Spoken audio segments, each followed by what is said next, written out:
శుక్లాంబరధరం విష్ణుం శశివర్ణం చతుర్భుజం ప్రసన్నవదనం ధ్యాయేత్ సర్వవిఘ్నోపశాంతయే అగజానన పద్మార్కం గజానన మహార్నిశం అనేకదంతం భక్తానాం ఏకదంతోపాస్మహే. ఓం గం గణపతయే నమః. ఓం శ్రీమాత్రే నమః. ఓం శ్రీ గురుభ్యో నమః. మా ఆది ఆశ్రలను చూస్తున్నటువంటి మీ అందరికీ పేరు పేరున నా హృదయపూర్వక నమస్కారాలు. నా పేరు Vadrev Adinarayanarao Sharma, CMA, MA astrology అండి. సిఎంఏ అంటే cost and management accountant, qualified cost accountant, అందరికీ తెలిసింది అనుకోండి. సరే, అది పక్క పెడితే యాక్చువల్గా మీకు మీ జాతకాలు తెలుసుకోవాలనుకుంటే ప్రతిసారి చెప్పినట్టుగానే date of birth, time of birth, place of birth ఇవన్నీ ఉండాలండి. మన ఆది ఆస్ట్రాలజీ తరపు నుంచి కూడా మంచి మంచి ముహూర్తాలు కూడా పెడుతూ ఉంటాము. పెళ్లి ముహూర్తాలు, మ్యాచ్ మేకింగు, అంటే వధూవరుల యొక్క జాతక పరిశీలన అద్భుతంగా ఉంటుందండి. అవి నేనే చేస్తుంటాను. అలాగే మీరు ఫోన్ చేసినా కూడా నేనే లిఫ్ట్ చేస్తుంటాను. ఒకవేళ షూటింగ్స్లో ఉంటే మాత్రం జనరల్గా మీరు నా వాట్సాప్ మెసేజ్లు పెట్టండి. ఇప్పుడు నేను మీకు నెంబర్ చెప్పాను, ఆ నెంబర్తో పాటు అదే నెంబరే కాకుండా అదే నెంబర్ కింద స్క్రోల్ కూడా అవుతుంటుంది. నేను తప్పకుండా మీకు పరిష్కార మార్గాలు సూచిస్తాను. నేనే ఫోన్ లిఫ్ట్ చేసి మాట్లాడతా, మరి ఎవ్వరూ మాట్లాడరు. దానివల్ల ఏమవుతుంటే పర్సనల్ కాంటాక్ట్ వలన మీకు మరింత ఎక్కువగా మాట్లాడడానికి అవకాశం ఉంటుంది, మీవన్నీ చెప్పుకోవడానికి అవకాశం ఉంటుంది. సరే, అది పక్క పెడతారండి. ఇప్పుడు యాక్చువల్గా మనం 13 జూలై నుండి 19 జూలై వరకు కూడా అసలు ఈ వారం రోజులు కూడా ఎలా ఉండబోతోంది చెప్పుకుందాం. అందుకంటే ముందర ప్రతిసారి చెప్పినట్టుగానే నా వీడియోస్ అన్నీ మీకు నచ్చాయి అనుకుంటున్నాను. ఒకవేళ మీకు నచ్చితే లైక్ చేయండి, షేర్ చేయండి, సబ్స్క్రైబ్ చేయండి, నన్ను ఆశీర్వదించండి. సరేనండి. ఇప్పుడు మనం మీనరాశి వారికి 13వ తారీఖు నుంచి శనీశ్వరుడు వక్రగతిలో వస్తున్నాడు. అంటే స్టార్టింగ్ నుంచే, ఈ వారం మొదటి నుంచే. కానీ వక్రగతిలో శని మంచివాడు కాదండి, 12th హౌస్ లార్డ్ అయ్యాడు. కాబట్టి కష్టపడి పని చేయవలసి వస్తుందండి. మీరు కష్టాన్ని నమ్ముకోండి. ఈ జాతకాలు ఇవన్నీ కాదు, కానీ జాతకాలు నమ్మండి, వద్దన్నాం. కానీ మీ కష్టాన్ని మీరు ఎక్కువ నమ్మండి. దాంతో ఏంటంటే జాతకాలు అంటే మీకు ఐడియాస్ ఇచ్చి మిమ్మల్ని సక్రమైన మార్గాల్లో మిమ్మల్ని ఉండేటి మేము చేస్తూ ఉంటాం. కష్టపడ్డం మీ వంతు, సక్రమైన మార్గాల్లో మిమ్మల్ని ఉండేటి మా వంతు అనమాట. బాగుంది కదా? అది కాదండి. మీనరాశిలో అంత కష్టపడితే చక్కటి ఫలితాలు వస్తాయండి. ముఖ్యంగా శనీశ్వరుడు మీ రాశి వారికి వక్రగతిలో ఉండడం వల్ల 4 నెలల పాటు ఆయన మంచి చేయడండి. కొంచెం జాగ్రత్తగా ఉండండి. మీ కష్టాన్ని మీరు కష్టపడి చేస్తుంటాడు ఆయన. మీ పనులు కూడా మీరే నిర్వర్తించుకునేట్టుగా చేస్తుంటాడు.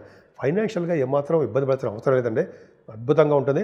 పైగా శత్రువుల ద్వారా ధనప్రాప్తి ఉంటుంది. శత్రువుల ద్వారా ధనప్రాప్తి ఎలా ఉంటుందయ్యా? అవునా, ఐడియా వస్తుంది కదండి. అంటే శత్రువులు కూడా మిత్రులు అవుతారు, ధన వృద్ధి కలుగుతూ ఉంటుంది. చక్కటి ప్రయాణాలు, మీ చెల్లెళ్ళని కలవడాలు, ఆభరణాలు కొనుక్కోవడాలు బ్రహ్మాండం జరగట్లేదండి మీకు. పైగా న్యూస్ గ్యాదరింగు ఇవన్నీ చాలా అద్భుతంగా ఉందండి. మీకు కొత్త కొత్త ఆలోచనలు రావడం బాగుంది. ఏదైనా గురుడు 4th భావంలో సంపూర్ణంగా బ్రహ్మాండంగా ఉన్నాడండి.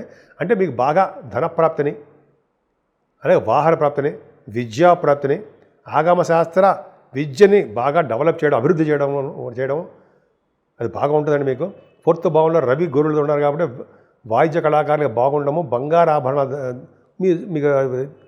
మీ జాతకాల రీత్యా రావడము, వాయిద్య కళాకారులు అంటే మ్యూజిక్, సంగీతం వాళ్ళకి అద్భుతంగా ఉంటుందండి. చెప్పుకుంటే లేకపోతే ఇంక చాలా బాగుంది.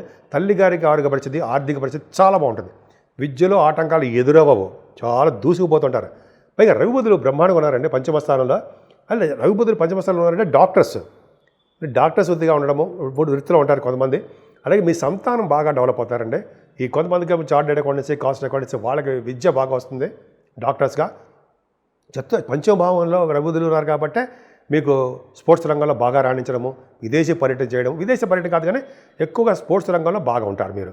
అలాగే సంగీత కళాకారులు గాను, నృత్య కళాకారులు గాను బ్రహ్మాండంగా ఉంటారండి మీరు. అంటే వాయిద్య కళాకారులు అంటే కళారంగ అభిరుచి అద్భుతంగా ఉంటుంది. రఘుబుద్ధులు సామాన్యం కాదుండే, కళారంగాన్ని అభివృద్ధి చేసి తీరుతారు. పైగా మీరు సాఫ్ట్వేర్, రియల్ ఎస్టేట్ సాఫ్ట్వేర్ కాదండి, stock market, share market, speculation ఉంటాం కదా, వాటిలో కూడా మీరు బాగా విజయం సాధిస్తారండో. మీకు ఉన్నటువంటి ఎక్స్పీరియన్స్ రీత్యా ఏదైనా అత్యంత బలమైన వాడండి మీకు కుజుడుతో కలిసిన కేతువు, వాళ్ళిద్దరు చాలదండి. మీకు ధైర్యం అంటే మీదే. ప్రతి రంగంలోనూ సక్సెస్ అయ్యారంటే మీకే, కష్టపడ్డాను. పైగా కుజుడు ఆరోగ్యాలు ఉండడం వల్ల మేనమామలుగా బాగుండడము, ప్రతి రంగంలోనూ మీరు ముందంజలో ఉండడము, రాజకీయ రంగంలో కూడా మీకు ప్రజాసేవ చేసుకుంటూ ప్రజాభిమానం పొందడం కాకుండా పదవులు కూడా పొందుతూ ఎంత బాగుంటారండి మీరు.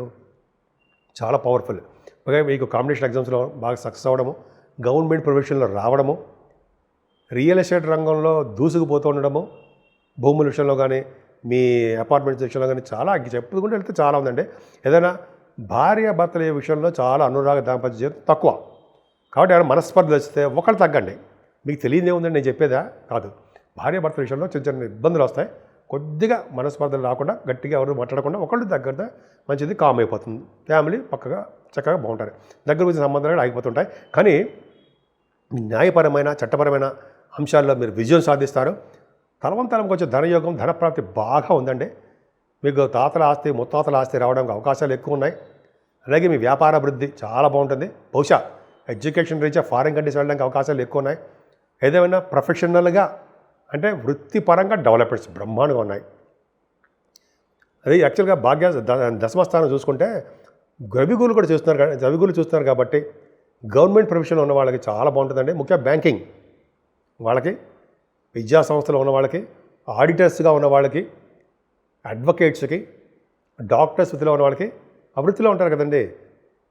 అద్భుతం ఫలితాలు కాకుండా వేదశాస్త్ర పండితులకి, ఆగమశాస్త్ర కవితులకి వీళ్ళందరూ కూడా దశమ భావం పర్ఫెక్ట్గా గురుడు బాగుండాలి. 10th house lord యాస్పెక్టెడ్ by 10th house lord. 10th house యాస్పెక్టెడ్ by 10th house lord అని చెప్పచ్చు. 10th house లార్డ్ కాదు. ఇలా కాంబినేషన్ వల్ల మీకు బాగుందండి. ఎంతైనా చాలా బాగుంది. ఏదైనా వ్యయభావంలో చంద్రుడితో కలిసి రాహు అంటే ప్రయాణాలు, అమ్మవారి యొక్క దర్శనాలు, ముఖ్యంగా సంతోషి అమ్మవారి యొక్క దర్శనాలు ఎక్కువ చేసుకుంటే నిత్య సంతోషంగా మీరు ఉంటారండి. చంద్రరాహులు ఉండడం వల్ల 14-15 తారీఖులో ఉన్నారండి. అంటే రాహు మిక్కిలి బలవంతుడైపోతాడు. చెడు ఫలితాలు ఇవ్వడానికి కూడా అవకాశం ఉంది. కానీ ప్రయాణాలు బాగా చేస్తారు మీరు. ముఖ్యంగా గురుదృష్టి కుజదృష్టి ఉంది కాబట్టి చెడు ఫలితాలు తక్కువ ఉంటాయండి, మంచి ఫలితాలు ఎక్కువ ఉంటాయి. కొంచెం జాగ్రత్తగా ఉండండి. ఏదైనా సంతోష అమ్మవారిని పూజించడం వల్ల, కనకదుర్గ అమ్మవారి యొక్క పూజ చేసుకోవడం వల్ల, కాలసర్పదోషంలో ఉండిపోయారు కాబట్టి సుబ్రహ్మణ్య ఆరాధన వల్ల, అలాగే గణపతి ఆరాధన వల్ల మీకు శుభాలు చేకూరుతాయి. మీ మీనరాశి వారికి సంకటహర చతుర్థి 14వ తారీఖు వస్తుందండి. ఎందుకంటే సంకటహర చతుర్థి పూట వినాయకుడిని పౌర్ణమిని చవితి అంటూ ఉంటుంది. దీన్ని వినాయకుడిని గరిగితో పూజించిన వాళ్ళకి కేతు వలన వచ్చే దోషం, సర్పదోషం, సవ్యకాల సర్పదోషం కేతు వలన కూడా వస్తుంది. కుజుడు కూడా వస్తాడు. కుజుడికి పూజించడం వలన, ఈ వినాయకుడిని పూజించడం వలన, అలాగే అమ్మవారి యొక్క పూజలు చేసుకోవడం వలన కూడా మీరు నిత్యంగా సంతోషంగా ఉండడానికి అవకాశాలు ఎక్కువ ఉండడానికి అవకాశాలు ఉన్నాయండి. అంతేకాకుండా శనీశ్వరుడు బాగా పూజించండి. శనీశ్వరుడి తైలాభిషేకం మాత్రం మర్చిపోకూడదు మీరు. పైగా ఈ నెల 17వ తారీఖు నుంచి కూడా మీకు అంటే మనకి అందరికీ కూడా ఈ అంటే ఒక విధంగా చెప్పాలంటే దక్షిణ పుణ్యకాలం ఉంటుంది. ఆ దక్షిణ పుణ్యకాలం స్టార్ట్ అవుతుంది కాబట్టి పగలు ఎక్కువ రాత్రి తక్కువగా ఉంటుంది. అప్పుడు చేసుకోవాల్సిన పూజ విధి విధానాలు చెప్పుకుందాం. ఈ విధంగా మీకు పూజలు చేసుకుంటే చాలా బాగుంటుంది. 12 రాశుల వారికి చెప్పుకోదగ్గ సూచనలు, పరిహారాలు, పరిష్కారాలు, రెమెడీస్ ఇవన్నీ అంటాం కదండి. ఇవి చేసుకోవడం వల్ల ఏంటి ఫలితాలు కలుగుతాయి అని తెలుసుకుందాం. అంటే జనరల్గా మేషరాశి నుంచి మీనరాశి వరకు కూడా శనీశ్వరుడు ప్రభావం బాగా ఉండడము, రాహుకేతుల మధ్యలో కాలసర్ప దోషం ఏర్పడడం వల్ల ప్రబల దోషం ఏర్పడిపోయింది 12 రాశుల వారికి. ఫస్ట్ శనీశ్వరుడికి గురించి మాట్లాడుకుందాం. శనీశ్వరుడికి, ఎందుకంటే శనీశ్వరుడు మనకి 12 అంటే జనరల్గా మంచివాడు కదండి. ఆయన ఏంటంటే 13వ తారీఖు నుంచి వక్రగతిలో ఉండడం వల్ల విపరీతమైన చెడు ఫలితాలు ఎక్కువ ఇస్తాడుంటాయి. అందుకని శనీశ్వరుడి తైలాభిషేకాలతో చేసుకోవడం మర్చిపోకూడదు. అలాగే మందపల్లిలో ఉంటే మందపల్లిలో కానీ ఎక్కడైనా సరే 19,000 సార్లు జపం చేయించుకుని తర్పణాలు దాన హోమం చేసుకుంటే మంచి ఫలితాలు ఉంటాయి. అదొకటి ఫస్ట్ పాయింట్. అంతేకాకుండా శనీశ్వరుడికి పూజ చేసుకున్న తర్వాత అంటే మనం మందపల్లి కానీ లేకపోతే కొంతమంది తిరునాళ్ళలోనో లేకపోతే చాలా చోట్ల ఉన్నాయి కదండి శనీశ్వర దేవాలయాలు, మనం చేసుకోవడం వల్ల ఆంజనేయ స్వామికి సింధూరం ఎవరైతే రాయిస్తారో మంగళవారం శనివారం శనీశ్వరు యొక్క దోషాలు పరిహారం అయిపోతే తీరుతాయండి. అందులో డౌట్ లేదు. స్వామివారికి ఆంజనేయ స్వామివారికి వడమాల, అప్పాలు నైవేద్యం పెట్టడం వల్ల, వడమాల సమర్పించడం వల్ల, చక్కటి మంచి వస్త్రాలు సమర్పించడం వల్ల, అలాగే మామిడిపళ్ళ సీజన్ కూడా బహుశా ఉందని తెలియదు కానీ అంటే పళ్ళు సమర్పించడం వల్ల చక్కటి యోగం కలుగుతుందండి. స్వామివారి దగ్గర దీపారాధన చేయాలి. అంతేకాకుండా వెంకటేశ్వర స్వామి వారి దగ్గర కూడా దీపారాధన చేసుకోవడం చాలా పవర్ఫుల్ అండి. శనీశ్వరుడు దోషాలు ఖచ్చితంగా తగ్గుతాయి. అంతేకాదండి, ఎవరైతే శివాభిషేకాలు చేసుకుంటూ శివుడికి మల్లెపూలతో పూజిస్తారో వాళ్ళకి శనీశ్వరం వల్ల వచ్చే దోషాలు పరిహారం అవుతాయి. మనం తిరునల్లారు చూసామనుకోండి, తిరునల్లూరులో స్వామికి అక్కడ శనీశ్వరుడు ఉంటాడు కదా, శివుడే ఉంటాడు. శివుడికే మనం పూజ చేస్తాం. మందపల్లి చూడడానికి కావాలంటే శనీశ్వరుడు ఉండదు, శివుడికి అభిషేకాలు చేస్తుంటాం తైలంతో, నూనెతోటి.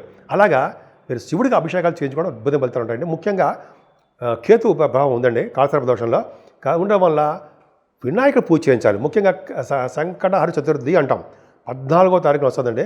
అంటే పౌర్ణమి వెళ్ళిన తర్వాత చవితి పూట వచ్చే తిథినే చతుర్థి అంటాం. వినాయకుడి గరికతో పూజ చేయడం వల్ల, వస్త్రాలు సమర్పించడం వల్ల, మల్లె పూలతో పూజించడం వల్ల స్వామివారు సంతోషించి మంచి చేస్తారండి. అది శుభారంతం కూడా చేసుకోవాలి. ఏదేమైనా ఈ నెల 17వ తారీఖు నుంచి దక్షిణ పుణ్యకాలం వస్తుంది. మనం అప్పుడు ఏం చేసుకోవాలి అనేది విధి విధానాల్లో మనం ఒకసారి తెలుసుకుందాం. ఏదైనా మీరు 12 రాసుల వాళ్ళకి శుభాలు జరగాలని, అన్ని రంగాల్లోనూ ముందంజలో ఉండాలని, సంపూర్ణమైన ఆరోగ్యవంతులుగా మీరు ఉండాలని, సంతోషి మాత అమ్మవారి యొక్క ఆశీస్సులు మీ మీద నిండుగా ఉండాలని నేను మనస్ఫూర్తిగా కోరుకుంటున్నాను.